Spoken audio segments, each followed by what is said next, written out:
નમસ્કાર, મારું નામ દત્વી પટેલ છે. આપણું સ્વાગત છે કરંટ ટોપિકમાં. નમસ્કાર, મારું નામ નૈઋતિ વાઘરોલા છે અને હું તમારું સ્વાગત કરું છું કરંટ ટોપિકમાં. આજે વાત કરીશું સિવિક સેન્સ વિશે. નાગરિકોની શું ભૂમિકા હોય છે?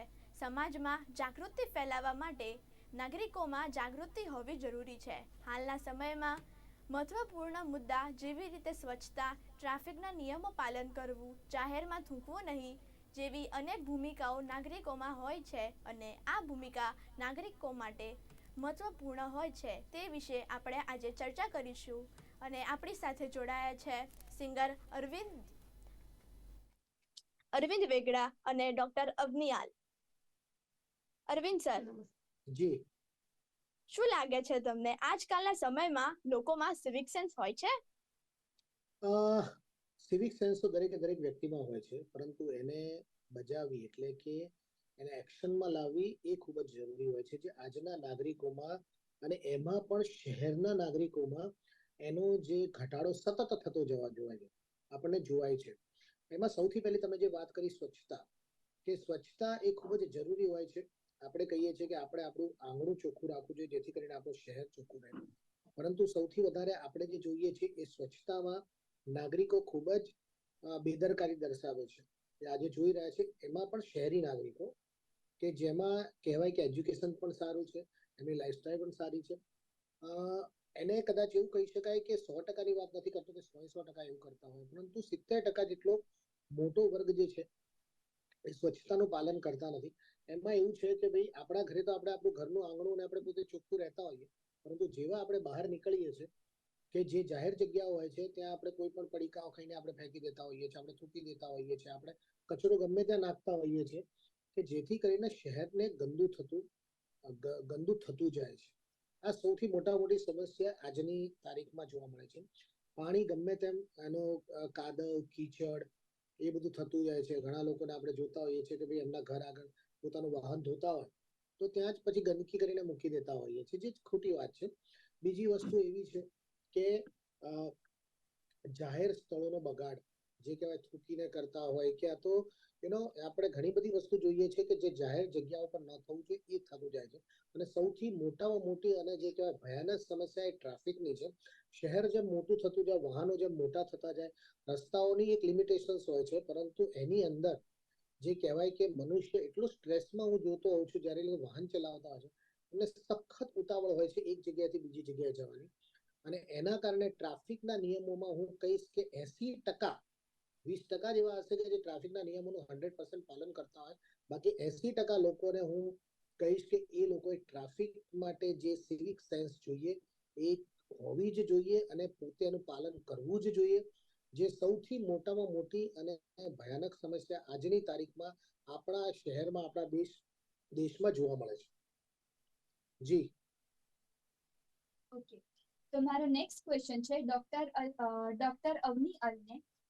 તમારા અનુસારે સિવિક સેન્સ શું છે અને એના મુખ્ય તત્વ શું છે? જી, મારા મત અનુસાર હું કાયદાની વ્યક્તિ છું, એટલે હું એવું ચોક્કસપણે માનું છું કે સિવિક સેન્સ મતલબ કે કાયદાઓનું ચુસ્તપણે અમલ કરવો જોઈએ. આપણા ભારતના બંધારણે પણ અલગ અલગ નાગરિકોને મૂળભૂત અધિકારો અને ફરજો સોંપી છે. આપણે સૌ બાળપણથી કહેવાય ને કે પ્રાથમિક શાળામાંથી આપણી બુકની અંદર શરૂઆતમાં જ ફર્સ્ટ પેજ ઉપર જ આપણી નાગરિક તરીકેની મૂળભૂત ફરજો દર્શાવેલી છે. એટલે કે બાળપણથી જ આપણે આ વાતથી ટેવાયેલા છીએ, આપણને ખબર છે, આપણે જાણીએ છીએ કે દરેક વ્યક્તિનો મૂળભૂત નાગરિક ધર્મ શું છે. પણ તેમ છતાં, જેમ હમણાં જ અરવિંદભાઈએ વાત કરી એમ, તેમ છતાં આજે પણ એ પરિસ્થિતિ છે કે આપણે સૌ ક્યારેક વિદેશમાં જઈએ છીએ તો ત્યાંના રૂલ્સ રેગ્યુલેશનને ચુસ્તપણે ફોલો કરીએ છીએ, કારણ કે ત્યાં સજા અને દંડની જોગવાઈ છે. પરંતુ આપણે આપણા જ દેશમાં, આપણી જ માતૃભૂમિ પર જ્યારે હોઈએ છીએ ત્યારે આપણે એવું કરીએ છીએ કે ક્યાંક આપણે કચરો ફેંકી દીધો, ક્યાંક થૂકી દીધું, ક્યાંક પર્યાવરણ સંરક્ષણ નથી કરતા. હું સિવિક સેન્સમાં એક મુદ્દો ઉમેરીશ કે નાગરિકોનો પોતાનો એક ધર્મ એવો પણ છે કે એને પોતાના દેશના પર્યાવરણની પણ જાળવણી કરવી જોઈએ. અને પર્યાવરણની આપણે સૌએ કાયદા મુજબ વાઇડ વ્યાખ્યા કરી છે. પર્યાવરણ એટલે ફક્ત જંગલો, વનસ્પતિ અને વૃક્ષો જ નહીં, પરંતુ આપણી આજુબાજુ રહેતા પશુ પંખીઓ પણ એ પર્યાવરણની વ્યાખ્યામાં આવે છે. એટલે કે આપણી આજુબાજુનું જે પણ વાતાવરણ છે એ વાતાવરણને આપણે જાળવી રાખવું જોઈએ. એવી આપણી દરેક નાગરિકની પોતાની ફરજ છે. પણ તેમ છતાં આજે જે પરિસ્થિતિ સર્જાઈ છે, જેમ હમણાં ટ્રાફિક સમસ્યાની વાત થઈ, જેમ કે ગંદકીની સ્વચ્છતા આપણે નથી રાખતા એની પણ વાત થઈ, પણ સાથે સાથે આપણે ક્યાંક પર્યાવરણ સુરક્ષામાં પણ બેદરકાર છીએ. એટલે મેં જેમ હમણાં કહ્યું એમ કે વિદેશમાં જો આજ ભારતનો નાગરિક ત્યાં જાય છે તો ત્યાંની જે કાયદાકીય જે જોગવાઈઓ છે, ત્યાંના જે નિયમો છે, રૂલ્સ રેગ્યુલેશન છે, એ આપણે ફોલો કરીએ છીએ. પરંતુ જ્યારે આપણે ભારતમાં આવીએ છીએ ત્યારે આપણે આપણો મૂળ નાગરિક ધર્મ ભૂલી જઈએ છીએ. આપણે ફરીથી એવા ને એવા જ થઈ જઈએ છીએ. મેં તો એવું પણ જોયું છે કે આપણા જે ધર્મ સ્થાનો છે, જેમ કે આપણે હરિદ્વાર, હરકી પૌડી, જે હમણાં જ અમે થોડાક સમય પહેલા મેં ત્યાં પરિસ્થિતિ જોઈ કે ત્યાં પણ લોકો એ જે પવિત્ર સ્થાન છે, માં ગંગાનું પવિત્ર સ્થાન છે, જેને આપણે હિન્દુઓ ધાર્મિક સ્થાન તરીકે જોઈએ છીએ, અને ત્યાં પણ લોકો ગંદકી કરતા અચકાતા નથી. આજે ત્યાં પણ ગંગા નદી એટલી પ્રદૂષિત દિવસે ને દિવસે થઈ રહી છે કે આપણે આપણા જે પણ વધારાના કોઈ મંદિરના કોઈ વધારાના ફોટા છે, કોઈ પણ મંદિરની વસ્તુઓ વધારાની છે, એ લોકો જઈને આવી નદીમાં પણ તેરવી દેતા હોય છે. એટલે કે નદીનું પ્રદૂષણ પણ આપણે કરતા હોઈએ છીએ. આપણી પાસે એ સેન્સ ક્યાં ગઈ? ભારત દેશના એ વૈદિક પરંપરા મુજબના એ નાગરિક પાસે એ સેન્સ ક્યાં ગઈ કે આપણે આપણી નદી, આપણી જે માં જેને આપણે કહીએ છીએ, જેને પવિત્રતા કહીએ છીએ, એને પણ આપણે દિવસે દિવસે પ્રદૂષિત કરતા જઈએ છીએ. એટલે કે આપણે એવા કેટલા એક્ઝામ્પલ આપણી આજુબાજુ આપણને મળી આવશે કે જેમાં કોઈ દરેક નાગરિક પોતાનો નાગરિક ધર્મ, અને હું તો કહું છું કાનૂની જોગવાઈઓ છે, કોન્સ્ટિટ્યુશનમાં આપેલું છે, ભારતના બંધારણે પણ એની જોગવાઈઓ કરી છે, તેમ છતાં પણ આપણે એ દિવસે દિવસે ભૂલતા જઈએ છીએ, ને આપણે આપણો ધર્મ, આપણી ફરજો નિભાવવામાં હજી પણ દૂર છીએ, એવું મારું દ્રઢપણે માનવું છે. જી અરવિંદ સર, જી નેક્સ્ટ ક્વેશ્ચન મારો તમારી માટે છે. જી આપ પોતે સિવિક સેન્સનું કેટલું મહત્વ આપીને સમજો છો? જી સાચી વાત કહું તો મને સખત દુઃખ થતું હોય, જ્યારે પણ ડ્રાઈવ કરતો હોઉં ત્યારે, કે રોંગ સાઈડમાં લોકો આવતા હોય, એટલે ઘણી વખત મારે એમની સાથે એવું ને હું ગાડી રોકી દઉં ત્યારે મારે એમની સાથે મુશ્કેલીઓનો સામનો કરવો પડતો હોય. સૌથી વધારે જે આપણે ત્યાં જોવામાં મળે છે પેડેસ્ટ્રિયન સેફટી, એટલે કે રાહદારીઓને સૌથી પહેલો હક હોય છે રોડ પર ચાલવા. આપણે ત્યાં કોઈ રસ્તો ક્રોસ કરતો હોય, કોઈ માજી હોય, કોઈ બાળક હોય, કોઈ બહેન હોય, તો આપણે ત્યાં જે કહેવાય ને કે સિવિક સેન્સની સૌથી મોટી તમને કહેવાય કે જે એનામાં ખામી દેખાય કે લોકો એની પર ચેઝ કરતા હોય. પેલો જ્યાં સુધી નીકળી નહીં એની બાજુમાંથી વાહન કાઢવા માટે એટલે પેલો ગભરાઈ જાય. એટલી હદ સુધી આપણા ભણેલા ગણેલા અને લાખોની મોંઘી ગાડી રાખનાર વ્યક્તિ એની ઉપર જતો હોય છે. જ્યારે વિદેશમાં તમે જાઓ ને ત્યારે દૂરથી 10 ફૂટ દૂર તમારે તમારું વાહનને સ્ટોપ કરી દેવાનું હોય છે. જે સૌથી વધારે ખતરનાક વસ્તુ મને દેખાય છે રોડ પર. બીજી વસ્તુ એવી છે કે બહેનો, સૌથી વધારે મહિલાઓની અંદર હેલ્મેટ આજે કાયદો હોવા છતાં પણ કદાચ 5% જ મહિલાઓ કદાચ હેલ્મેટ પહેરતી હશે, બીજી મહિલાઓ હેલ્મેટ પહેરતી નથી. જેના બાળકને સ્કૂલે લેવા જાય છે કે એનું બાળક જોવે કે મારી મમ્મી હેલ્મેટ નથી પહેરતી તો હું શું કામ હેલ્મેટ પહેરું મોટો થઈ. જે સૌથી મહત્વની બાબત છે ટ્રાફિકમાં પોતાની જાતને સુરક્ષિત રાખવા માટે, આ બાળક ત્યાંથી જ શીખતો હોય છે. ત્રીજી વસ્તુ જોઈએ છે કે બાળકોને સ્કૂટર પર ઊંધા બેસાડેલા હોય છે આમ રોડ સાઈડ. આ મને બહુ જ ડેન્જરસ લાગે છે હું જ્યારે જતો હોઉં છું ત્યારે. એટલે હું ઓલવેઝ કદાચ કોઈને કંઈ કહેવાનો મોકો મળે ત્યારે કહું કે બેન આ રીતે ન બેસાડો. તો મને ઘણી વાર તો એવું પણ સાંભળવા મળ્યું છે કે તમારે શું, બાળક અમારું છે. આવા પણ મને જવાબો મળ્યા છે. રોંગ સાઈડમાં આવતા લોકોની સામે ઉભો રહું કે ભાઈ આ ન કરો, તો પણ લોકો નથી સમજતા કે ભાઈ તમે તમારું કામ કરો ને અમને કરવા દો, અમે જોઈ લેશું કાયદો કેમ છે. એટલે કહેવાનો મતલબ એમ છે કે હું કોઈ જતું હોય રસ્તો ક્રોસ કરતો હું મારી ગાડી રોકી દઉં છું. હું ટ્રાફિક સિગ્નલ જ્યારે બંધ હોય ત્યારે હું એનું પ્રોપર પાલન થાય એનો પ્રયત્ન કરતો હોઉં છું. હું જ્યારે પણ હું 2 વ્હીલર ચલાવતો હોઉં, બાઇક ચલાવતો હોઉં ત્યારે હું અચૂક હેલ્મેટ પહેરું છું. 1995 થી મેં ક્યારે પણ એવું નથી બન્યું કે મેં હેલ્મેટ વગર ક્યારે પણ મારી બાઇક ચલાવી હોય. હું હંમેશા ચલાવતો હોઉં છું. આ 3 વસ્તુ છે જાહેરમાં જ્યાં સુધી બને ત્યાં સુધી, કે કદાચ હું એવું ને કદાચ મારાથી પણ ભૂલ થતી હશે, પરંતુ કચરો ન થાય અને આપણા કારણે બીજા કોઈને મુશ્કેલી ન પડે, એ ખૂબ જ જરૂરી હોય છે. તો અરવિંદ સર, તમે ક્યારેય રસ્તામાં જલ્દીમાં ક્યાંય ગાડી પાર્ક કરેલી હોય જેથી કોઈ મુશ્કેલી ઊભી થઈ હોય?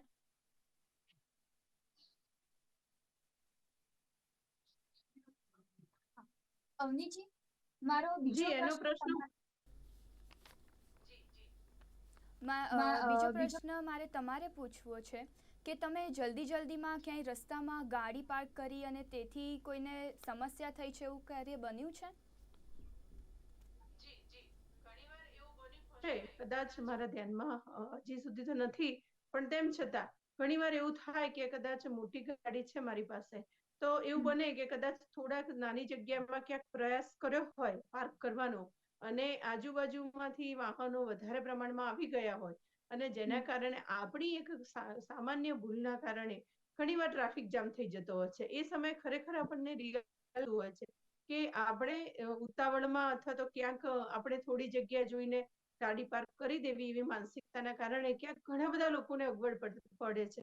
તો એ વસ્તુ ત્યારે ધ્યાનમાં આવી અને એ પછી ક્યારેય આવી ભૂલ ન કરવા માટે પણ મેં પ્રતિજ્ઞા કરી, કારણ કે ગાડી જ્યારે એની સાઈઝ એની વધારે હોય તો એટલું સાયન્સ હોવી જ જોઈએ કે એટલા જગ્યાના એ જગ્યા જે છે જગ્યા એના માટે એટલી બધી રિલાયબલ નથી. તો પછી એ જ્યારે ભૂલનું રિયલાઇઝ થઈ ત્યારે મને પણ એવું લાગ્યું કે આપણી એક મોટી ભૂલ કહેવાય. ભણેલા ગણેલા વ્યક્તિ તરીકે જ્યારે આપણે જો આપણી ફરજ નિભાવવામાં બેદરકાર રહીશું તો પછી આપણે કોઈ બીજાને કેવી રીતે સલાહ આપી શકીએ. તો આવું થઈ શકે છે અને થાય છે. ઘણીવાર ક્યાંક જવાની ઉતાવળ હોય તો પણ એવું થાય કે જલ્દી રોડ ક્રોસ કરી લઈએ અથવા તો ક્યાંક કોઈ દિવસ ક્યારેક એવું પણ બને કે ઉતાવળમાં ક્યાંક કોઈ સિગ્નલ બંધ હોય, ક્યાંક રેલવે ટ્રેક હોય અને ક્યાંક સામેથી પણ ઘણીવાર મેં એવું પણ જોયું છે, હું પોતે સેલ્ફ ડ્રાઈવ કરું છું એટલે મને ખબર છે ઘણીવાર એવું હોય કે આપણે જ્યારે રેલવે ટ્રેક બંધ હોય તેમ છતાં પણ બંને બાજુથી વાહનો, એટલે કે કોઈ બીજા લોકોને આપણે જ્યારે કહેતા હોઈએ છીએ કે બીજા લોકો પણ આવું કરે છે, પણ ઘણીવાર એવું હોય કે ઉતાવળ અને જલ્દી પહોંચી જવું છે, લેટ થઈ રહ્યું છે, ઘરથી કદાચ મોડા નીકળ્યા હોઈએ અને સામે સમયસર કોઈ કાર્યક્રમમાં પહોંચવું છે તો એ સમયે આપણે જલ્દી જવાની ઉતાવળમાં ક્યાંક એવી પણ ભૂલ કરી બેસતા હોઈએ છીએ કે જે પ્રમાણે એક જ લાઈનમાં રહેવું જોઈએ કે જેથી ટ્રાફિક સમસ્યા ન થાય. પણ આપણે સામે જ્યારે એક સાથે બધા સામે આવી જાય ત્યારે 110% આવી ટ્રાફિક સમસ્યા સર્જાતી હોય છે અને આપણા કારણે ઘણા બધા લોકો પણ મુશ્કેલીમાં મુકાતા હોય છે. કદાચ એવું પણ બને કે પાછળ કોઈ એમ્બ્યુલન્સ હોય, કોઈ દર્દીની હાલત ગંભીર હોય અને એને તાત્કાલિક દવાખાને પહોંચવું હોય અને જો આવી ટ્રાફિક સમસ્યા એક સામાન્ય વ્યક્તિની એક સામાન્ય ભૂલના કારણે જો આવું થઈ જાય તો એ સમયે ખરેખર આપણે માનવતા ચૂકી છે એવું કહી શકાય. અને હું તો એવું કહું છું કે આ જે સિવિક સેન્સની જે બાબત છે એની અંદર હ્યુમિનિટી એટલે કે માનવતા પણ હોવી જોઈએ. એટલે કે એનો અર્થ હું એને બીજા દ્રષ્ટિથી હું કહીશ કે હ્યુમિનિટી, માનવતાનો પણ આપણે સાથે અર્થ લેવો જોઈએ કે ક્યાંક અને ક્યાંક જો વ્યક્તિની અંદર એ માનવતા, એ દયા, પ્રેમ, કરુણા, લાગણી જેવા ગુણો પણ જો હશે તો ચોક્કસ એની અંદર એ સેન્સ આપોઆપ ડેવલપ થશે. આમ તો એવું કહેવાય છે કે બાળકને બાળપણથી જે સંસ્કારો આપીએ એ બાળક મોટું થાય એટલે એના વ્યક્તિત્વ ઘડતરની અંદર એને મદદરૂપ થતા હોય છે. પણ હું તો એવું ચોક્કસ માનું છું કે એ બાળકના સંસ્કાર તો એના ડીએનએમાં જ હોય છે. એના પરિવાર પારંપરિક રીતે એના પરિવારમાંથી એને મળતા હોય છે, વંશ પરંપરા અંગત અનુસાર મળતા હોય છે. પરંતુ એ ગુણોને સાચા અર્થમાં જો કેળવવા હોય તો એ અંદરની જે હ્યુમિનિટી છે એને પણ બહાર લાવવી જોઈએ. મેં તો ઘણીવાર એવા પણ દ્રશ્યો જોયા છે ક્યાંક રસ્તામાં આવતા જતા કે એક્સિડન્ટ થયો હોય અને આજની જે યંગ જનરેશન છે એ વિડીયો ઉતારતી હોય. આનાથી મોટી કરુણાજનક એટલે કે વિટંબણા આપણા દેશની શું હોઈ શકે જેને આપણે જલ્દી તો તાત્કાલિક અરવિંદ દવાખાને સર, પહોંચાડવાની જરૂર છે. તમારી સાથે જી. આવું કદી થયેલું છે કે તમે રસ્તામાં કઈ કાર કે બાઇક પાર્ક કર્યું હોય અને તમારા અણજાણ્યામાં ટ્રાફિક થઈ ગયો હોય કે એવું કઈ? ના, એવું ઘણી વાર થયું છે, હું ના નથી પાડતો.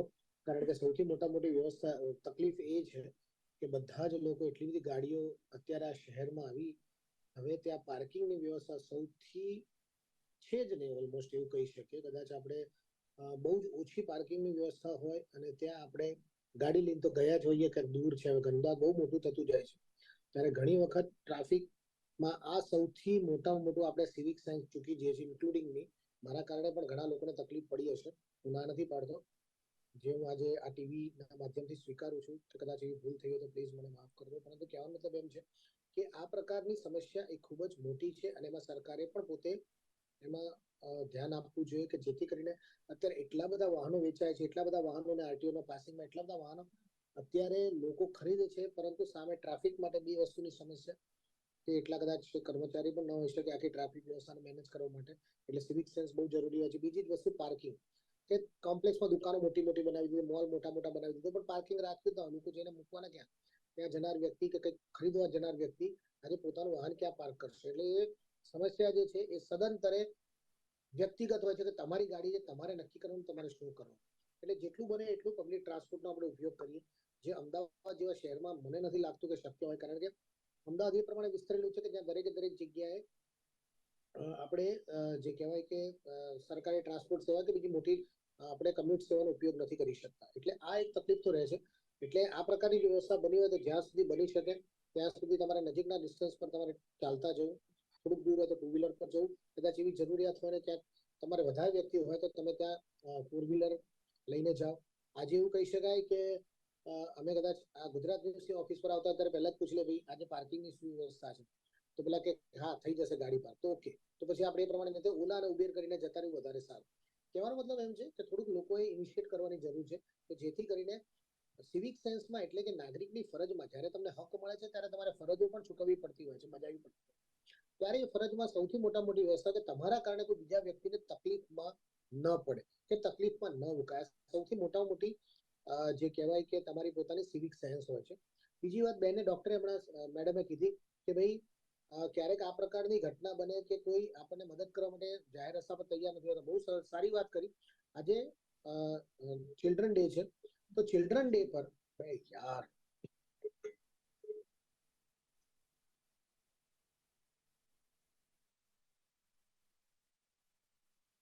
તો ડૉક્ટર અવનીજી, મારો બીજો ક્વેશ્ચન તમને છે કે અગર જો આપણે સરકારના બનાવેલા નિયમોનું પાલન કરીએ તો આપણને આમાં કંઈ ફાયદો થાય? જી બિલકુલ. કેમ કે જે સરકારે નિયમો, ઇવન આપણા જે કોન્સ્ટિટ્યુશન અને રૂલ્સ રેગ્યુલેશન્સ બનાવ્યા છે અને મૂળભૂત ફરજો આપી છે, જો એ પ્રમાણે આપણે દરેક નાગરિક જો સમજશે અને એ જ પ્રમાણે જો ચાલશે, દરેક વ્યક્તિ પોતાની મૂળભૂત જવાબદારી સમજીને જો ચાલશે. હમણાં જ જેમ અરવિંદભાઈએ વાત કરી કે ફરજ અને હક બંને એક સિક્કાની બે બાજુ છે. એટલે કે જ્યારે આપણે અધિકારો માંગીએ છીએ નાગરિક તરીકે ભારત વર્ષ પાસે, આપણે અધિકારો સરકાર પાસે માંગીએ છીએ, તો જે સરકારે ઘડેલા નિયમોને જો યોગ્ય રીતે દરેક નાગરિક જો એનું પાલન કરશે તો હું એવું માનું છું ચોક્કસ ભારત દેશને 21મી સદીમાં એક ટોપ લેવલ પર આપણે બધા જે આપણે અમેરિકાની સિસ્ટમને સારી ગણાવીએ છીએ કે ત્યાંની જે આખી સિસ્ટમ છે, જે તે આખું વહીવટી એડમિનિસ્ટ્રેટિવ જે સિસ્ટમ છે ખૂબ સારી છે એવું માનીએ છીએ. ત્યાંથી પાછો આવેલો નાગરિક એવું કહે છે કે ત્યાંથી ત્યાં રહેવામાં જે મજા છે અહીં નથી. તો એવી જો મજા અહીંયા પણ લેવી હોય, ભારતમાં પણ લેવી હોય, તો દરેક નાગરિકે જે ત્યાંનો નાગરિક જે રીતે પોતાની લાઈફસ્ટાઈલ ફોલો કરે છે, જે રીતે પોતાનો નાગરિક ધર્મ નિભાવે છે, કાયદા કાનૂનને નિયમોને પાળે છે, એવી રીતે જો આપણે સૌ સાથે મળીને બધા જ જો એક સાથે આ કાર્ય કરીશું તો હું માનું છું ચોક્કસપણે આપણે બધા આપણી આ જે સિવિક સેન્સ છે એને ખરેખર સાચા અર્થમાં ફલીભૂત કરીશું. અરવિંદ સર, જી રસ્તા પર થૂકવું નહીં, ગંદકી ન કરવી, એવા મેસેજો જો સેલિબ્રિટી લોકો સુધી પહોંચાડે તો કોઈ બદલાવ આવશે? ઓફકોર્સ બદલાવ તો આવે. બદલાવ એક નાનકડી કોઈ પણ એક વાતથી, બાબતથી, કોઈ વ્યક્તિથી જ શરૂ થતો હોય છે. કહેવાનો મતલબ એમ છે કે શરૂઆત સૌથી પહેલા આપણે પોતાનાથી કરીએ અને પછી ધીરે ધીરે લોકો જોવે. અત્યારે તો રીલ્સનો જમાનો છે, અત્યારે તો શોર્ટ વિડીયોનો જમાનો છે, અત્યારે સોશિયલ મીડિયાનો જમાનો છે કે જેમાં આ પ્રમાણેની કોઈક મોમેન્ટ ચાલુ થાય તો એ ખૂબ સરસ મજાની બાબત બનશે. આજની જે ફિલ્મો છે એની અંદર પણ બતાવવામાં આવે તો ખૂબ જ મહત્વની બાબત બને. બદલાવની શરૂઆત કોકે તો કરવી જ પડશે, કોઈ વ્યક્તિએ તો કરવી જ પડશે. બધાને જ ખબર છે પોતાની ફરજો શું છે, દરેક વ્યક્તિને ખબર છે. આપણને પણ ખબર છે કે ભાઈ સવારે ઉઠીને આપણે કસરત કરીએ તો આપણે સ્વસ્થ રહી શકીએ, પરંતુ અનફોર્ચ્યુનેટલી આપણે જાણીએ છીએ છતાં પણ કેમ અજાણ છીએ આપણા માટે, પોતાના માટે સૌથી મોટો પ્રશ્ન છે. પરંતુ શરૂઆત કરીએ સેલિબ્રિટી તરીકે કે જેને લોકો જોતા હોય છે, તો ઓફકોર્સ એના થકી શું છે કે બદલાવ આવી શકે અને બાળકોની અંદર બદલાવ આવે તો એ આગળ જતા આવનારી પેઢી એટલે ખાસા એવા લાંબા વર્ષ સુધી આ બદલાવ આગળ જતા લોકોની અંદર પ્રસરતો હોય છે. લોકો એને ફોલો કરી અને પોતાની સિવિક સેન્સ આજે એ સારી બનાવી શકે છે. એક મહત્વની બાબત કહેતા મારો ફોન અટકી ગયો હતો, પરંતુ એક બાળકના કારણે જ આજે હમણાં જ એક ઘટના બની બોપલની અંદર કે જેમાં એની મમ્મીને કહ્યું કે મમ્મી આપણે આની મદદ કરવી જોઈએ. નાનકડા 12 વર્ષના બાળકે કીધું ને એની મમ્મીએ એ ઘાયલ વ્યક્તિને લઈને હોસ્પિટલ ગયા એક બાળકના કારણે. આજે વિચાર કરો કે લોકો ઊભા નહોતા રહેતા પણ એક નાનકડા 12 વર્ષના બાળકના કારણે એને હોસ્પિટલ સુધી એની મમ્મી એને લઈ ગઈ. તો આ એક સેન્સ એક નાનકડા બાળકમાં ડેવલપ થઈ છે અને આગળ જતા મને લાગે છે કે જો આવા જ બાળકો હશે તો ભવિષ્યમાં ભારતને નંબર 1 અને ભારત સૌથી સારામાં સારી સિવિક સેન્સમાં સેન્સ વાળી આખી કન્ટ્રી બની જશે. એમાં મિનમેક નથી. પરંતુ આજનો બાળક આજના ચિલ્ડ્રન ડેના દિવસે આ સુંદર મજાનો ટોપિક આપે લીધો છે. તો હું કહીશ કે બાળકોથી શરૂઆત થશે ને તો મને લાગે છે કે ભારતનું ભવિષ્ય ખૂબ જ ઉજ્જવળ છે. ઓકે, તો મારો બીજો ક્વેશ્ચન છે ડૉક્ટર અવનીજીને કે તમને શું લાગે છે આપણે બાળકોને સિવિક સેન્સ શાળાઓમાં શીખવાડવી જોઈએ? શીખવાડવી જ જોઈએ અને હું એવું માનું છું જે હમણાં જ નવી ભારતીય શિક્ષણ નીતિ આવી એ અનુસાર અત્યારે વેલ્યુ બેઝ એજ્યુકેશન ઉપર મહત્વનો ભાર મૂકવામાં આવ્યો છે. એટલે એ આપણે જો બાળકોમાં અત્યારથી શીખવાડીશું, આમ તો આપણે ત્યાં જે પરિસ્થિતિ હતી અત્યાર સુધીની જે શિક્ષણ વ્યવસ્થા હતી એમાં ક્યાંક ને ક્યાંક આપણે થોડીક પાશ્ચાત્ય સંસ્કૃતિની અસર હતી, પરંતુ હવે આખું શિક્ષાનું ભારતીયકરણ આપણે કર્યું છે. તો હું એવું માનું છું કે એ ભારતીયતાનો ભાવ આપણા દરેક બાળકમાં જે ગુરુકુલ પરંપરા હતી, જે ગુરુઓ દ્વારા જે બાળકોને વેલ્યુઝ શીખવાડવામાં આવતા, જેમ કે શ્રી કૃષ્ણ અને સુદામા એક સાથે રહીને ભણીને જાતે લાકડા કાપીને પોતે પોતાના સેલ્ફ ડિપેન્ડન્ટ રહીને અને જે એમને અભ્યાસ કર્યો, બધી અલગ અલગ પ્રકારની વિદ્યાઓ શીખી, એવી જ રીતે જે પ્રાચીન ભારતીય પરંપરા મુજબનું શિક્ષણ અને વેલ્યુઝ એટલે કે દયા, પ્રેમ, કરુણા, શાંતિ જેવા જે આપણા જે મૂળભૂત ગુણો હતા એ ગુણોને ફરીથી પુનર્જીવિત શિક્ષામાં લાવવાનો પ્રયાસ થયો છે. અને શિક્ષણના માધ્યમથી આજે શાળાઓમાં એ પ્રકારની શિક્ષા વ્યવસ્થા શરૂ કરવામાં આવી છે. નવી શિક્ષણ નીતિ અનુસાર કાર્ય પણ શરૂ થઈ ગયું છે.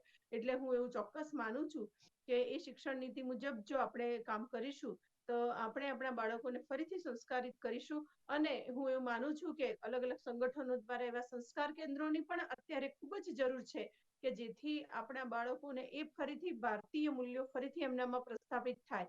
આજે જ્યારે દિવસે ને દિવસે વૃદ્ધાશ્રમો વધી રહ્યા છે, એ પણ એક ચિંતાનો વિષય છે. એટલે કે બાળક પોતાના મા બાપ પ્રત્યેની ફરજ ચૂકી રહ્યું છે. નાગરિક ધર્મ તો છે જ, પણ સાથે સાથે એનું મા બાપ માટેની જે ફરજો છે એ પણ ચૂકી રહ્યું છે. તો એ બધું જ જોતા હું એવું માનું છું કે નાનપણથી જ શાળાઓમાં જો શિક્ષણ આપવામાં આવશે, એમના ટીચર્સ દ્વારા શિક્ષણ આપવામાં આવશે, મા બાપ દ્વારા આપવામાં આવશે, સમાજ દ્વારા આપવામાં આવશે, વિવિધ NGO દ્વારા આપવામાં આવશે અને આવા સંસ્કાર કેન્દ્ર જો ખોલવામાં આવશે તો હું એવું માનું છું આવનારી 20 વર્ષ પછીની જે નવી પેઢી હશે એ ચોક્કસપણે એ પોતાનો આ નાગરિક ધર્મ, આપણી જે સિવિક સેન્સ જેની પર આજે વાત કરવા ભેગા થયા છીએ, એ ચોક્કસ આવા કોઈ ટોપિકની ચર્ચા પણ નહીં કરવી પડે અને એ પોતાની જે પણ બાબતો છે એને જાતે જ ફોલો કરશે. એમાં નવાઈ નથી. ને આપ સૌ બાળકો છો, હું આપના માધ્યમથી એક વાત ચોક્કસ કહેવા માંગીશ. આપની જે જનરેશન છે, આપની જે પેઢી છે, અને હું ચોક્કસ કહીશ કે ડિગ્રી તો છે જ, પણ સાથે સાથે શિક્ષણની સાથે આપ સૌ સંસ્કાર પણ કેળવો. એ સંસ્કાર હશે તો સિવિક સેન્સ આપોઆપ આવી જશે. આપની આજે વાતો જોઈ મને ખૂબ આનંદ થયો છે. આપ સૌ બાળકો છો અને આજના બાળ દિને ખૂબ ખૂબ શુભકામનાઓ. Thank you. હવે સમય સમાપ્ત થાય છે. Thank you અવનિયાલજી, thank you doctor Arvindji. અમે હવે રજા લઈશું, તો થેન્ક યુ.